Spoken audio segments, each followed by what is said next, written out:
Oh, good morning. We're on the air. All right.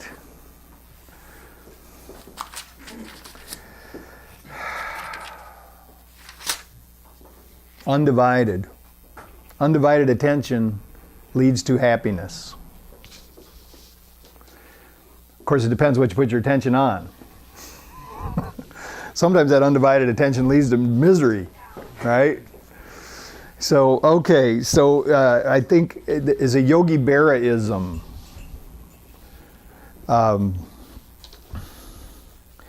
It's all 90% mental.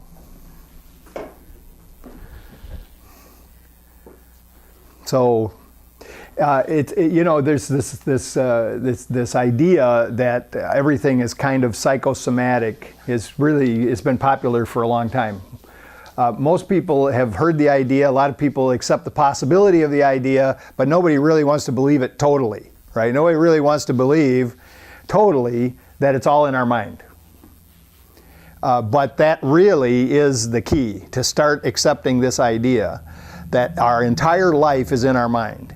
Even if you don't accept the premise that, my premise, that there really is no world and we've made the whole thing up and that we're all together conspiring with each other at a subconscious level to keep it going, even if you don't accept that premise, psychologically speaking, we know for sure that your whole life is in your mind. And how you live your life and your experiences and your feelings and all of those things are tied totally to how you react to this seeming outside stimulus in your brain, in your mind, right? So I shouldn't have said brain, because the mind is something that transcends the brain, but anyway, so if somebody says to you it's all in your mind, they aren't insulting you, even if they meant to, right? Because it's actually the case. And we explored this idea before with this establishing this new picture of life that kind of flips things around, so that we're like right now we seem to be sitting in a room, it looks like 12, 13 of us sitting in a room, in a building, on a plot of land, in a neighborhood, in a city, in a state, in a country, on the planet, in a galaxy, in a solar system, in a galaxy, part of this just gigantic universe, right? But I'm suggesting that you flip it around and know that you're actually not a body in a room, but that actually your body is in your mind.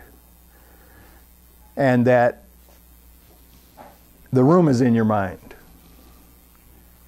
And the building and all the other pieces all the way out, that's all in your mind.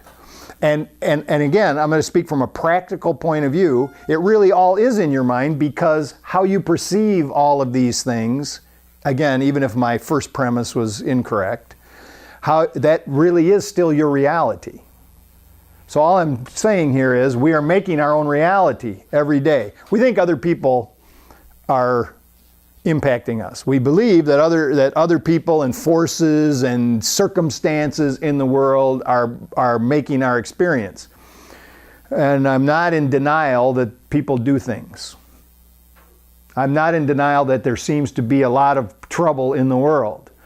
What I'm saying, though, is we actually get to decide how we react to that. But it takes practice. It takes practice. So I'm not saying that somebody didn't, this conversation that you remember from yesterday or last week where someone seems to have insulted you, I'm not saying the conversation didn't happen. I'm just saying you decided how you took it. You could have taken it, even if in their mind they were trying to insult you, you could have taken it as they're just upset about something else and it doesn't have anything to do with you. Or you could have taken it like, what? Wait till next time, right? So we decide. And so then Abraham Lincoln said this, he says, people are just about as happy as they have a mind to be. So that's why I sent the text out. If you got it, happy. And Marley texted back to the group and said happy at 9:25, whatever it was. We were going to be happy at 10:30. She was happy at 9:25. She's ahead of us. She's ahead of the curve. So So this idea is to say this happiness is actually it's not happiness. Okay, so let me see if I put it into perspective. I'm happy because I weigh 199 pounds. All right? I'm happy because financially things are going better than they did some time ago. I'm happy because I don't know. I got a new watch. I'm happy because I got lots of shoes. Right? No, none of those. I'm happy because I'm happy because I've got a little sports car that I get to ride around on the freeway in California. These are the things that ego tells us are going to make us happy.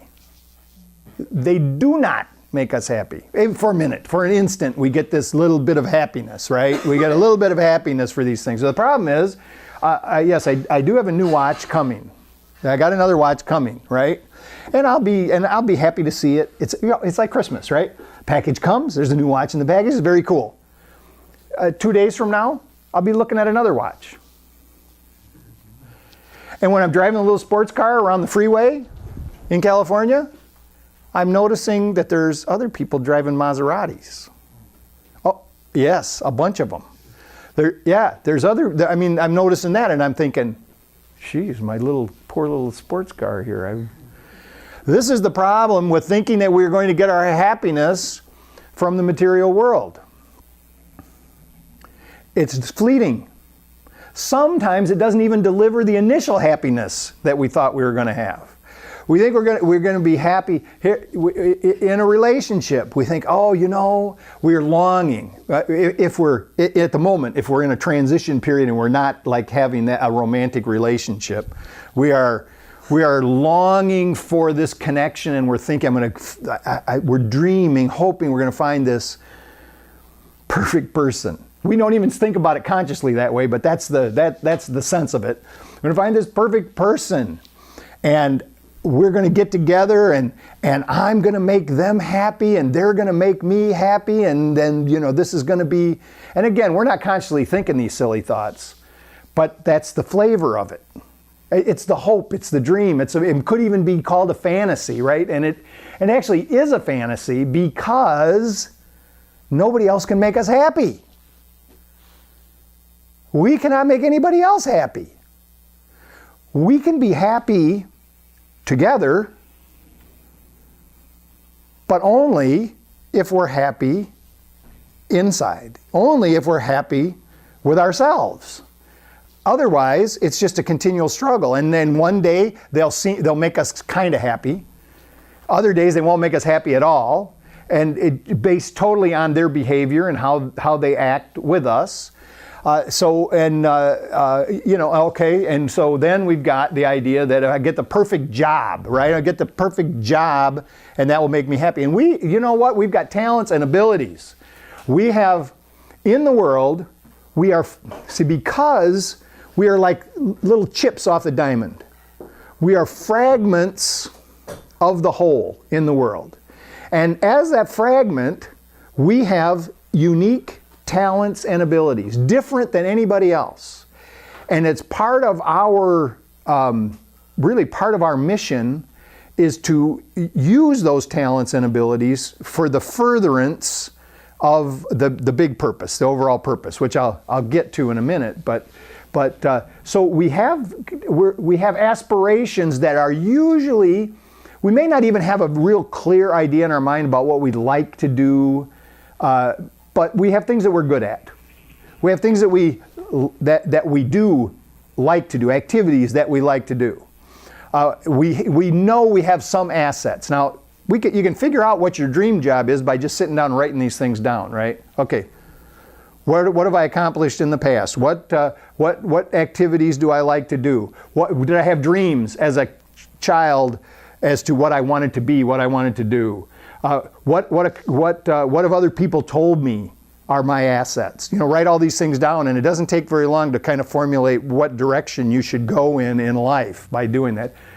It does take just a tiny bit of work, and sometimes we're too lazy to even do that, and so we just go around discontent in our job. But even having done that, we do that, and we start moving in a direction, and we get into this field, this career, this just job, whatever it might be, that we know we're suited to because it matches up to our talents. We should really like doing it. But even in that situation where we think it's going to be this perfect thing, we have conflict. We will have conflict with other people in the workplace if we happen to work with other people. We will have stresses and strains. We will have worries. We will have failures, even in the things that we're really best at. We will make mistakes. They will cause conflict. They will cause even as much as despair. We will have financial ups and downs. And all of these things will interfere with our perception of happiness. So if we put together a picture in our minds of the perfect relationship, the perfect job, and as I say, many times it's just a fantasy, the perfect financial situation, and I just tell you the financial situation, having talked to people and counseled people in all of the financial strata, from being very wealthy to not having anything, and everybody has money problems. Even those who have money, they're just bigger when you have money. I mean, it's here, I'll tell you the biggest worry. The biggest worry that people have who have money is that they're going to lose it. That it's going to be taken, that the whole thing's going to crash, right? It's a huge thing, so it's a burden.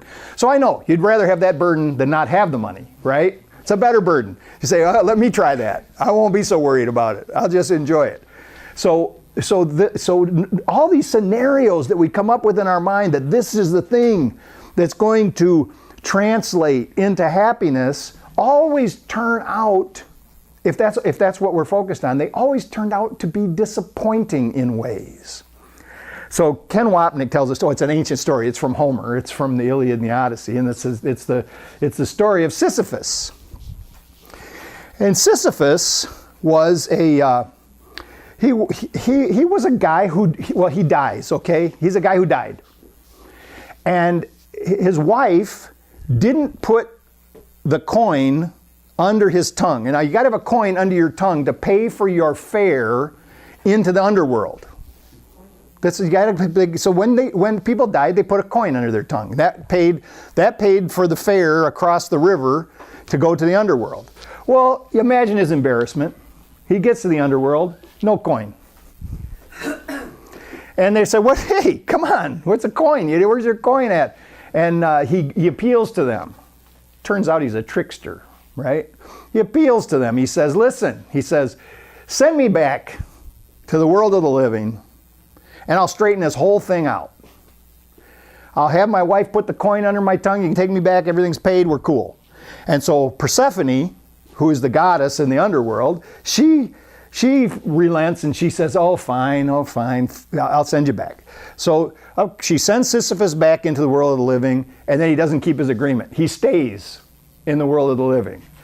And Persephone feels like she's watching her clock, and she's feeling like, hey man, it's a long time. This guy's trying to pull one on us. And she goes and she talks to some other gods and goddesses about the whole thing, and they give him some time. He's up there having a great time. He's living life, doing great. And finally they decide, well, we're just going to strike him down. And he's going to be punished. So they strike him down. He ends up back in the underworld, and his punishment is that every day he has to push this giant boulder up to the top of a mountain. And when he gets to the very top, it rolls all the way back down. And he has to repeat it. It takes all day to get it up there. And the description is the sweat is pouring off of him, and the steam is going behind him as he moves the boulder up the mountain. And some translations say that the boulder actually rolls over him as it rolls back down the mountain, right? And so you can get a picture of that. But the key to it is every night he forgets. that he pushed the boulder up to the top of the mountain, and then it rolled back down.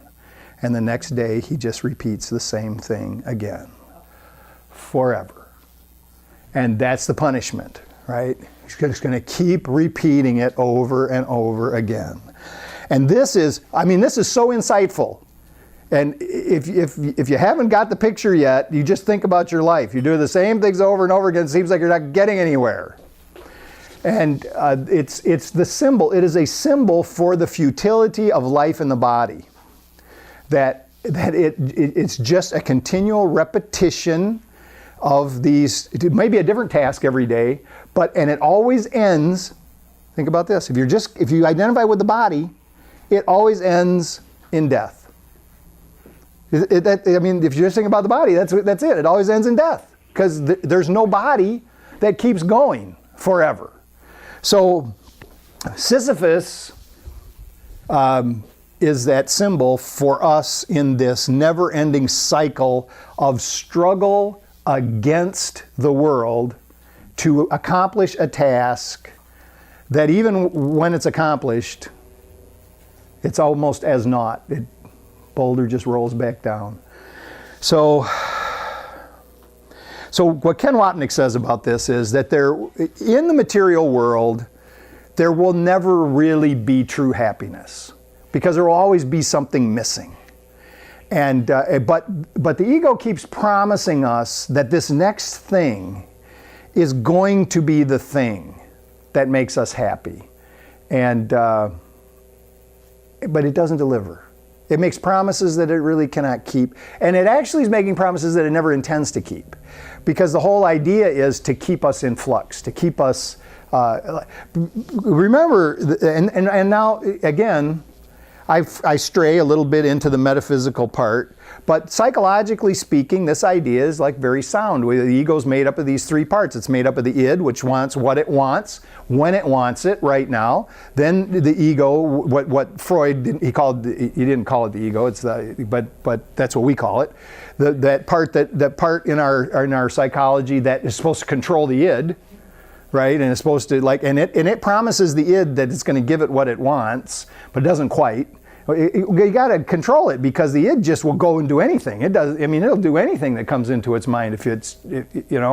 So, and then you have the superego, which is all of our mores, all of our laws, all of our race mind. People have called it. It's all the things that we've been taught, all of our cultural stuff,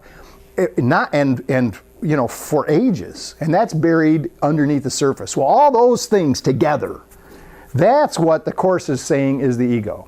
And the superego is the thing that keeps us guilty all the time. The ego has guilt of its own, but the superego keeps injecting guilt, and shame. Because it's saying that no matter what it's showing is based on all these rules, based on all of these cultural things that we have gone together and made, there's no way you can act right.